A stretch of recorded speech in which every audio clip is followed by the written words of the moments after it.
Hey, buddy. Eyes up here.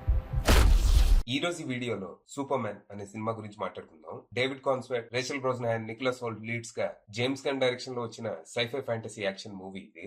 ఈ cinema story ఏంటి, దీని మీద నా ఒపీనియన్ ఏంటి అనేది ఇప్పుడు తెలుసుకుందాం పదండి. ముందుగా ఈ సినిమా స్టోరీ ఏంటంటే, రీసెంట్ గా మన సూపర్ మ్యాన్ 2 దేశాల మధ్య యుద్ధాన్ని ఆపి వేల మంది ప్రాణాలు కాపాడతాడు. అయితే దీన్ని పెద్ద కాంట్రవర్సీగా మార్చి దేశాల మధ్య పొలిటికల్ టెన్షన్స్ క్రియేట్ చేయాలని మల్టీ బిలియనర్ అయిన లెక్స్ లూథర్ ట్రై చేస్తూ ఉంటాడు.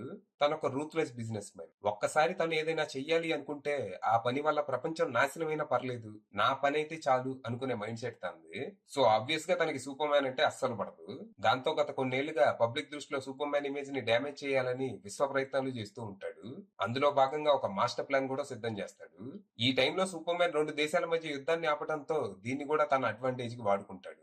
అక్కడి పొలిటీషియన్స్ ని కొనేసి వాళ్ళకి కావాల్సినన్ని వెపన్స్ సప్లై చేసి మా దేశాల గొడవలోకి మీ దేశస్తుడు ఎందుకు వచ్చాడో సమాధానం చెప్పాలని ఇక్కడ గవర్నమెంట్ ని ప్రశ్నించేలా చేస్తాడు. అలాగే మెట్రోపోలిస్ మీద దాడి కూడా చేయిస్తాడు. దాంతో మెల్లిగా ప్రజలు సూపర్ మ్యాన్ మీద వ్యతిరేకత మొదలైంది. ఎవడు కాపాడమన్నాడయ్యా వాళ్ళని, ఇప్పుడు నీ వల్ల మేం చేస్తున్నామని అందరూ తన్నే బ్లేమ్ చేయడం స్టార్ట్ చేస్తారు. మరి ఈ పరిస్థితుల్లో మన సూపర్ మ్యాన్ ఏం చేశాడు, అసలు లెక్స్ లూథర్ ప్లాన్ ఏంటి, సూపర్ మ్యాన్ ని ఎందుకు అడ్డు తొలగించుకోవాలనుకుంటున్నాడు, తను ఏం చేయబోతున్నాడు, ఇంతకీ ఈ కథలో లోయిస్ లేన్ పోషించిన పాత్ర ఏంటి, చివరికి లెక్స్ లూథర్ కుట్రల్ని సూపర్ మ్యాన్ ఎలా తిప్పికొట్టాడు, డ్యామేజ్ అయిన తన ఇమేజ్ ని ఎలా సరి చేసుకున్నాడు అనేది మీరు సినిమా చూసి తెలుసుకోవాలి.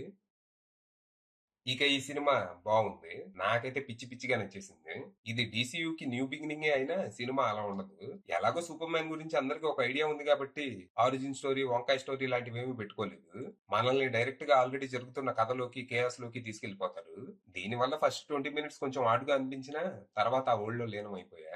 సూపర్ మ్యాన్ గా డేవిడ్ కాన్స్వర్త్ పర్ఫెక్ట్ అనిపించాడు. ఒక రైతు బిడ్డ సూపర్ మ్యాన్ గా మారితే ఎలా ఉంటాడో తన అచ్చం అలాగే ఉంటాడు. Is young, naive, powerful and most importantly really good person. పక్క వాళ్ళకి సాయం చేయటం, వాళ్ళని కాపాడటం కూడా కాంప్లికేటెడ్ గా మార్చేసిన ఈ ప్రపంచాన్ని అర్థం చేసుకోలేక ఫ్రస్ట్రేట్ అవుతూ తన పర్పస్ కోసం వెతుకుతూ ఉంటాడు.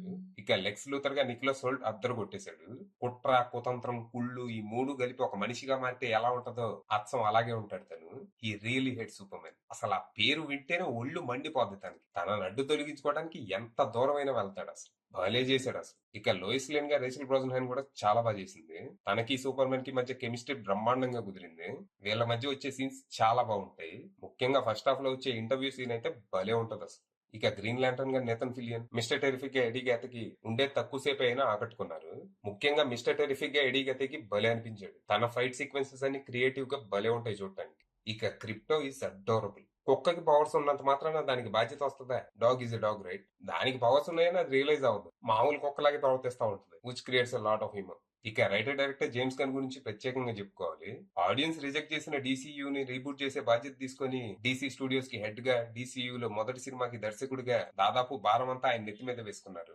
సినిమా కొంచెం అటు ఇటు అయినా ఆయన కెరీర్ ఎండ్ అయిపోవడమే కాదు, DC తేరుకోవడానికి కనీసం ఇంకో 5-10 ఏళ్ళైనా పట్టేది. ఇక్కడ ఆయన కష్టం వృధా పోలేదు. ఆయన మీద పెట్టుకున్న నమ్మకాన్ని నిలబెట్టుకుంటూ DCU కి గొప్ప ఆరంభాన్ని ఇచ్చారు. Real life problems, relevant topics తో ఒక ఫెంటాస్టికల్ వరల్డ్ ని క్రియేట్ చేశారు.